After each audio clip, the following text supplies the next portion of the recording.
What's going on, everyone? I'm Encore. This is Tomorrow Never Comes. And in this video, this is appropriately named my terrible memory. Alright, now obviously terrible is not spelled correctly, and that's on purpose. Alright, so everyone's kind of familiar with Terra, and well, Terra Luna really is what it is. And I actually had made a previous video of how I'm going to invest in Luna now as everything kind of fell apart. And so I was kind of on that train of thought that, hey, look, I'll get in on the cheap and we'll see what happens. It could crater lower, it could go higher, you know, even if it doesn't go anywhere near where it used to go, you know, things could change in terms of the amount of capital I have, all that kind of stuff, right? Just even if it got close to $1. Now, obviously the math behind that of what the market value would have to be, market cap would have to be in order for that to happen, it's not possible. I would say almost impossible. All right, but look, why this has to do with my terrible memory is I had actually invested in Terra or Luna before all of this mess had started, and I actually didn't see it before in my portfolio only because it had hit $0. All right, so I want to go through some of this stuff. I want to go through the Luna chart. I want to go through what my forgotten investment / balance was. I'm going to show you exactly what my dollar cost averaging into the position looked like. I want to show you what the total investment was in that in its entirety, and then I want to kind of go through the moral of the story. Now, just off the bat, this isn't $1 million, $10,000, $5,000 story or $100,000. It's not a big sum, okay? But it can be a big sum to certain people and to a certain portion of the population out there. All right, and I don't care if it's $100, it's $10. When it goes to zero, it still hurts. Okay, so I just want to get that out there. But first of all, I want to take through the chart. And if you guys aren't familiar with Terra and everything that happened, first right out the gate, I mean, if you look here, the rank here, the market cap rank here is 212. Okay, this was a top 5. Can't remember if it was top 3, but definitely top 5 market cap project or protocol in its heyday. Okay, and so if you see the price now, I mean, we're looking at 0.000198. Okay, as bad as that is, if you look here, this is the last 24 hours. It's up almost 71%. Actually hit 71%. So it's fluctuating. So I'm not sure exactly what's going on there. I mean, it's got a circulating supply of like 6 trillion. It's not good. Okay, the market cap has come back up to over $1 billion, and I just wanted to show what the last year has looked like. All right, so you can see a nice, slow, steady progression, and we got here. We're looking at, you know, December, you know, Christmas of last year, almost $100. Okay, and then if you look, I mean, dip down to 50, yeah, about $50 or so.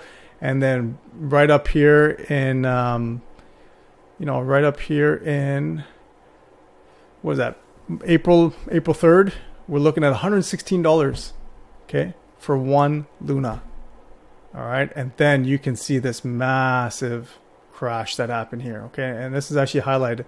I mean, we can look over the last, let's do this, 1 month, okay, 1 month. You guys can see here, just horrendous drop. Okay, all the way down. We're looking all the way down here. It's dipping to $2.50. Is that enough? No, we're going to continue going all the way down, and just, I mean, it's just nasty. Okay, just nasty all the way down. And you even get comments like this: "Is Luna, y'all pathetic, cheering like nothing terrible happened to this token." You know, it had a little pump, right? And he's kind of saying that it went from literally nothing to just over nothing. Okay, so all these comments are happening, and so if you're not familiar with Luna, go check it out. There's a lot of information out there. What happened? Was it manipulated? Is it a scam? Was it a scam from the beginning? All that kind of stuff. But we're going to set that aside and just look at price point and what kind of happened with my investment here. So again, just here's kind of the flow of what I want to do. I want to now jump into what my forgotten investment was. All right. So I use crypto.com, at least for this particular investment. And you can see here that it says $0. Okay. But then it says over here, I have 20 Luna. So wait, I have 20 Luna, but it's worth $0. Now, we went through the chart, so you kind of see how that plays out. But with respect to the portfolio itself, the way they rank the portfolio or the items you have in your portfolio is based on the value of that particular protocol or that investment. So if you have, $5,000 worth of something, that'll be at the top of the list, and then it'll continue down. And then when it's zero, there's just a whole bunch of, portfolios that maybe you're sold out of, or they're just listed there. So I actually didn't see this. It was way at the bottom. And so this is what kind of prompted this video, because I saw it and then I was like, oh, you know what? I actually was invested in this prior to this crash, and it kind of slipped my mind. So this is kind of where everything starts from, is looking at this, seeing it's 20 Luna, but it's $0, but it's up 71%. So there's all kinds of stuff that's happening here. All right. So we go to the next one here. This is where I want to show when I bought and how many Luna I bought at that time. All right. So this started from December 14th. So I had basically dollar cost averaged 4 times into this. All right. And so what that means is I bought a little bit of Luna and at each time. Okay. So I didn't have all 20 at one shot. December 14th, I bought 4 Luna. December 16th, I bought just under 4 Luna. January 9th of this year, I bought just under 3, or around 3, you should say. And January 30th was the last time I bought Luna, and that was for 9 Luna. All right. So what did they look like when I made them? When I made those investments? So you see here, 1 Luna up here starting at the left here. 1 Luna was $73 Canadian. All right. So my total investment for 4 Luna was $233 US. Okay. And the reason why these ones are in Canadian was that's the currency that I use. I am from Canada.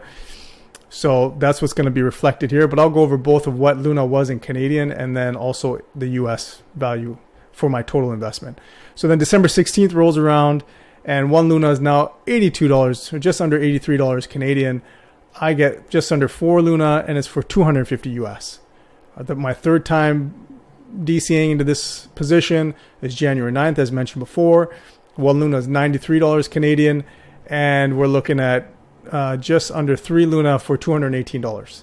Okay, and then my final position, I actually had some USDC, which is a stable coin, on the side. So you're going to notice a difference in terms of the currency there. And so 1 Luna here was 50 or just 51 USDC. I bought 9 Luna, and that was for the biggest amount in one position, one position for $1 cost average into the position, which was $460. Okay, so 4 times I bought in, January 30th being the largest size. All right, so what does that look like? So, okay, what's the total investment? So $1,160.40. Okay, that's how much I had invested. And it had actually gone over time, as I showed you guys in the chart, where we peaked out maybe around April 3rd or so, somewhere in that vicinity. Okay, but it was increasing nicely. It gained great momentum. But remember, this 1,160 turned into this, which is $0. So all that talk I had about, I'm going to try and play it smart and get in now, I didn't even realize that I'm already in the hole. But now that position that I'm in now, I spent maybe $400 US in there, and I have just over 1 million Luna. That position itself is maybe $200-300. So almost, I would say, probably down 40-50% already just in that one. So what's the moral of the story? I mean, you guys probably think of so many morals in this story, right? Don't invest in Luna was probably one of the biggest ones. Or get out earlier, that's another one. But look, at the end of the day, you got to keep track of where you're buying things and where you're putting them. And I'm all about dabbling. I'm all about having fun and playing around with what you can afford to lose and not lose sleep over. 100% I'm in that. But there's also got to be a way, and I'm much better at it now than I was when I had purchased Luna those 4 times.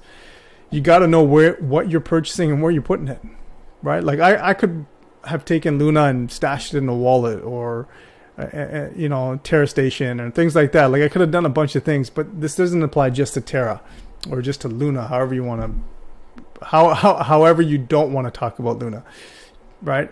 And so that's really what it comes down to is you got to know, A, you got to know what you're buying, obviously, but B, you got to know where you're putting it, and you got to check it.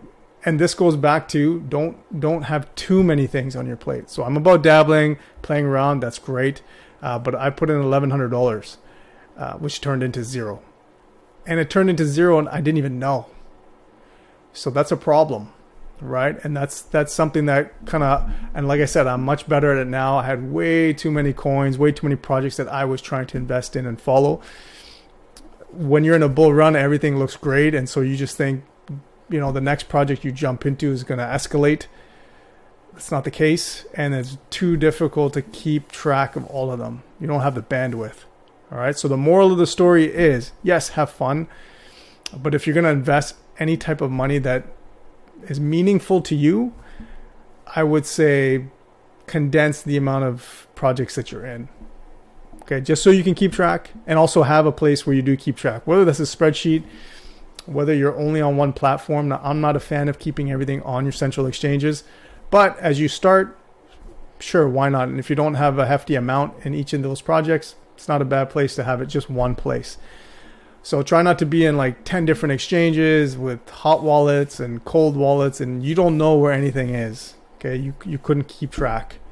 So that's really what I wanted to play out today for you guys, is just be sensible in your approach. Still have fun, still dabble, but remember your bandwidth is not what you think it is.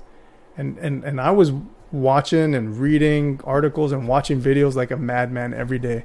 And I thought, it's no problem. I love information. I love learning. I can keep tabs. Obviously, I can't.